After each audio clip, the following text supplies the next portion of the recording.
Hello, YouTube. Michael here with Felicity. November 8033 Fox, a Cessna flight training device that I built right here at home. I'm hoping that I have everything set up to do this whole YouTube live streaming thing correctly. I do see it kind of working on my mobile device here, so, um, but it looks like it is working. I don't see any dropped frames. It looks like it's connected. So hello. I'm actually really kind of pleased to be able to talk directly to YouTube for my first time. I guess I was under the impression that I needed a minimum of 1,000 subscribers to the channel to go live on YouTube. But apparently that's only a stipulation to streaming from a mobile device. So we're able to do the live streaming thing here. And this is our first one on YouTube. First, I do want to apologize for our lack of videos lately. Been very busy building a new hangar for Felicity. The children are getting a bit older, and I've decided that each needs their own bedroom now. So I'm going to remove Felicity from where she's currently residing and relocate her to new hangar space. Which what I ended up doing was sectioning off an area in my garage. So we'll just go ahead, and I just want to take a few moments here. I have about 20 minutes to spare. I've got one last flight this evening, and if this stream connection and everything goes well, I may just do it here on YouTube, or we may go back over to Twitch. It just depends on how this connection and live streaming performs here. So that being said, let me take a few moments here, and I will go ahead and say first and foremost, I am not a construction contractor of any sorts. I had absolutely no idea what I was doing going into this project. Did kind of have a good understanding of many things, but a lot of it was just kind of learning as I go. So, again, this area it's the new room is 12 feet by 14 feet, and it's actually been sectioned off in my garage because I only park in the half of it, and the other half was essentially used for storage as it is. Michael Stein says it is working outstanding. Great. Good to know. Welcome on in, my friend. Hope you're doing well. So, let me just take a moment here. We'll go over these pictures in order. I'm not going to spend a whole lot of time discussing them. I'm going to just highlight the key points because I do have a briefing to kick off in about half hour with the Virtual USA Flying Club. It is my last event that I'm hosting until the Sims is relocated. So it's actually going to be the last flight as well until the sim is relocated. So all of that said, let's go ahead and switch over here. So this is the very first photo that I took.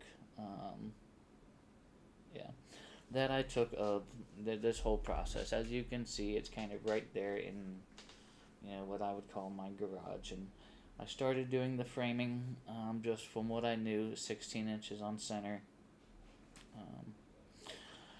To sort of keep things protected moving forward, I decided to run a support beam, all the way down the center of the garage. So that was essentially going to be the foundation of my new wall. And you can kind of see in the right hand side where the garage kind of enters into the common room area of the house. And moving right along here, just kind of more framing. On this particular wall, I decided on using 2x6 to hide those pillars inside the wall there, those support posts. Windows are going in. Windows are new used windows. I got them relatively cheap. They don't need to be fancy. They're already inside. So threw those in there. This is kind of the wall running down the middle of the garage, and this would be I guess the back wall of the new hangar. And this is standing at essentially standing at where the man door end would be, sort of that area. More framing, just more photos of framing, moving right along.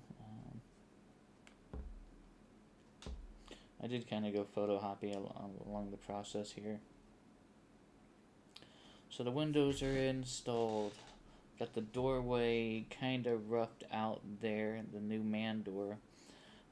There is attic access in this area, so I lined that man door up with the attic access up into the ceiling there. Outlets, every other stud. Simulator like mine requires a lot of power. I'm tired of dealing with power strips, so everything's going to get its own plug directly into the wall. So that was the nice part of me being able to kind of wire it myself. Network, low voltage stuff. Again, I wanted every computer. I got 4 computers that run the simulator. I wanted every computer to have its own connection to the switch, instead of 4 going into a switch going into the other switch. So all 4 simulator computers will be directly connected to the main switch, so hopefully that will decrease some possible communication issues. Just terminating the cables there. I prefer type B. That's the way I know how to terminate. A lot of people use type A. A lot of the commercial environments, I prefer type B. But honestly, it really doesn't matter as long as you're terminated correctly. Even in the same method at both ends. Unless you're doing a crossover, then it really doesn't matter which color is which. This is the type of connector I use for the in-wall plate. I don't necessarily like that style of connection. I don't think it's all the most reliable, but hey, I did pass the communication test. I decided to partition off kind of the one wall here. As you can kind of see, I can kind of see directly into the common area where my son does his homework. So when I'm sitting there doing the flight planning, I didn't want to necessarily him to be detracted by anything like that. Plus, it does kind of give me a nice area to do flight planning at. It's like a little 8-foot wide area we'll get to in a minute. But here is through the man door and the access to the attic. In case there's anything long, we want to make sure we have that throughway there. Just more photos of the framing, wiring.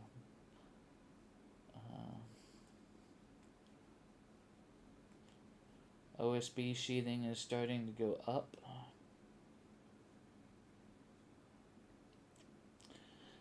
And yeah. It's a lot of work. It was a lot of work. I'm not gonna... there was times where I felt very overwhelmed taking this project on, knowing really a whole lot of nothing about it. That whole measure twice, cut once thing, it definitely can cost you some money if you're not paying attention to that. But in the end, it did kind of all work out. The hardest part, I think, for me was getting the ceiling OSB sheathing held up there and fastened in. I did most of it by myself, so I kind of made some jigs and some hoists to kind of just help out with the process. And yeah, I found out that the lines on OSB sheathing can actually be used as screw or nail guides when doing roofing. Found that to be pretty interesting and pretty cool.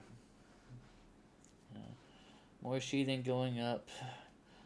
The doorway in. Only took me about 16 attempts to get the door in and lined up and plumbed properly. Got more sheathing going up here. Hey, look at that. That's a Cummins crankshaft pulley wrench. More OSB sheathing up along the roof, ceiling. I used R19 insulation in the ceiling and the walls.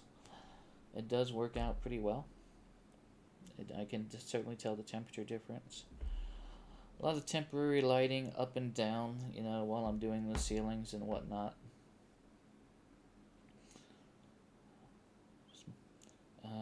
Okay, so this is the start of the flight planning area. You can see the partition there on the right, but my desk will fit nicely right back in there.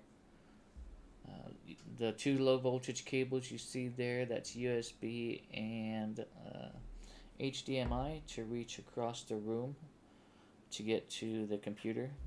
Because all three computers will sit side by side, well, relatively close together for everything to work properly.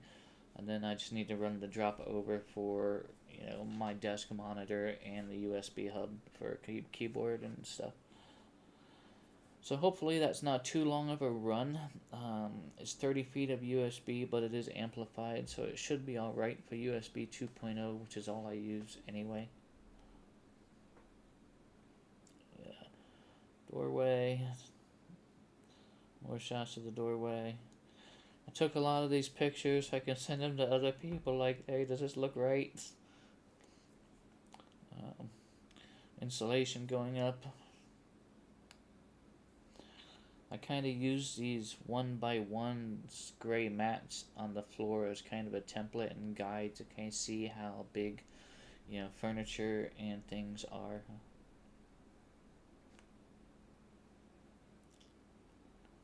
Moving right along, I did have to extend the entryway door jamb because it is a 2x6 wall. That was a learning process.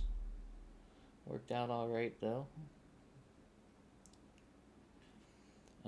OSB is up on the back wall.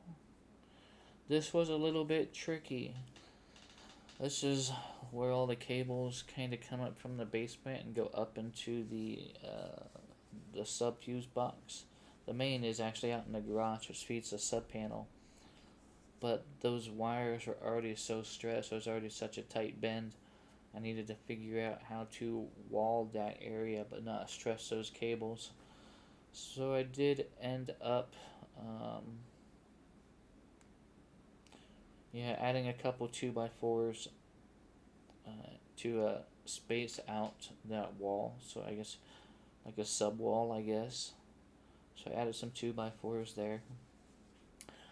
Decided to invest in making some conduit for the low voltage cables, because there's a very good possibility they may to be replaced in the future, and having them run through conduit is a lot easier to pull up and replace than if they were just tucked into the wall in the insulation, because that can make quite a mess, and then you're tearing the vapor barrier and all that good stuff, pulling them up like that. And it's just simple PVC pipe. That's all I used. I used just an outlet box. I used a hole saw, drilled a hole, and that's my conduit for the low voltage cables.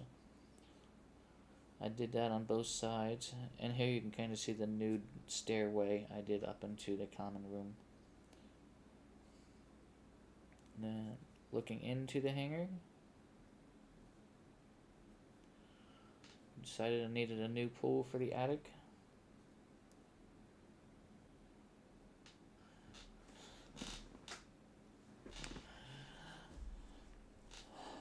Good plan with the low voltage conduit? I thought so. It was actually the idea came from a friend of mine, because he learned by mistake. So yeah, I give him the credit for the idea, but it is certainly a good idea, indeed. More OSB, things are starting to come together, starting to look more like a room.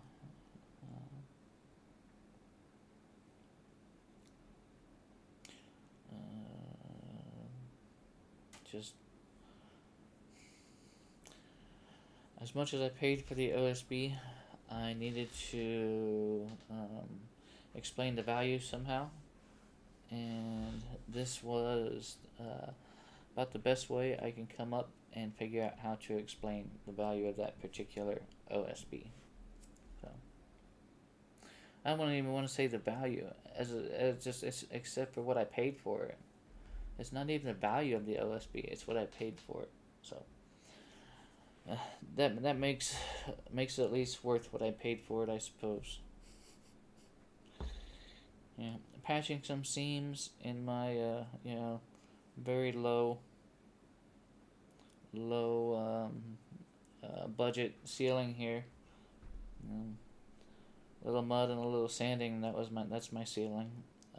Trying to do it a little bit cleaner on the inside because I did have to shorten the doorway just a little bit. Red, green, blue, color changing LED light bulbs, fun to play with. Tinkering around with some of the lighting. Yeah. Why yellow? Well, because taxi lights up on the ceiling. I mean, that's what I was going with anyway. I don't think it looks too bad. I turn them blue. That looks pretty cool. Got the ceiling fan hung. I mean, the ceiling doesn't look awful for painted OSB. A lot of primer. It soaked up a lot of primer, that's for sure. What time is it? About 20 after 7. Alright, probably going to wrap this live stream up in about 5 minutes. But that should be about as much long as we need anyway to finish this up. Yep, ceiling fans up. Things are coming together with the ceiling. Caulking seams. There's the blue taxi lights.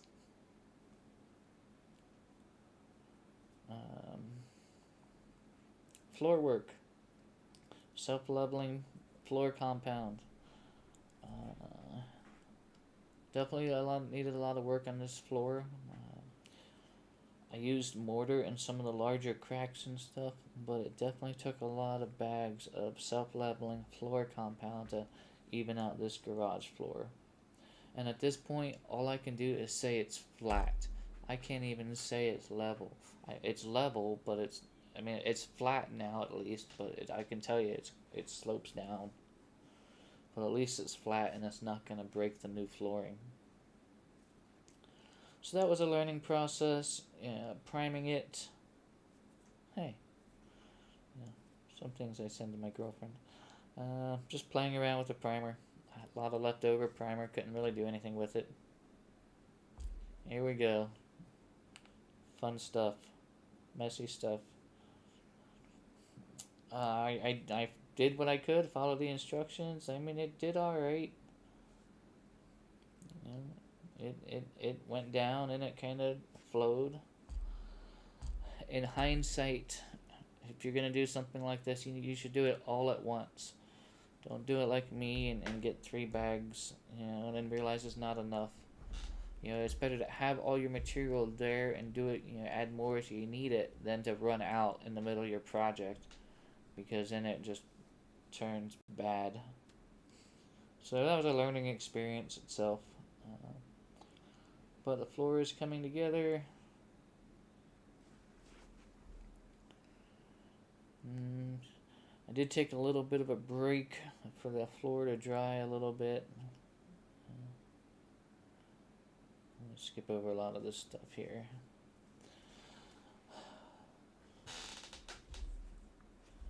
Jet Pilot Cinnamon, how you doing? Welcome in.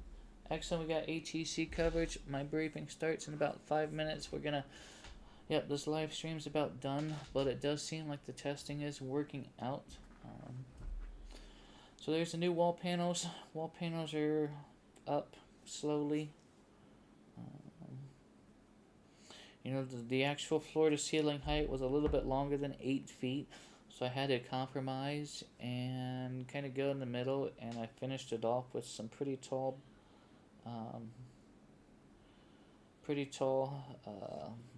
crown on the ceiling and trim on the baseboard trim. Yeah, things are just about there. Flooring was selected. Flooring went down. I did have to space out that one window for that 2x4 wall, for that 2x6 wall. So a couple of strips of golden oak matched up pretty good. Coping the new PVC joints was not as easy as I anticipated. I actually had to break out the air grinder, but it made short work of the PVC. You do that in the corner joint, so it makes it look a little bit cleaner. And this is essentially the finished product. This is going to be flight planning area right back here. This wall here is where servers are going to be. And then Felicity's going to live along this back wall. She's going to be rebuilt on a mobile platform to provide access to the attic. And of course, no hangar's complete without the Virtual USA Flying Club logo. And there we are. Alright, it is 20 after 7 Eastern Time. My event with the Virtual USA Flying Club kicks off here in about 10 minutes. So I'm going to bring this stream to a close. YouTube, it was my pleasure talking with you. I'm glad that the first live stream worked out alright. I'm going to kick off my last flight back over on Twitch, so I hope to see you over there.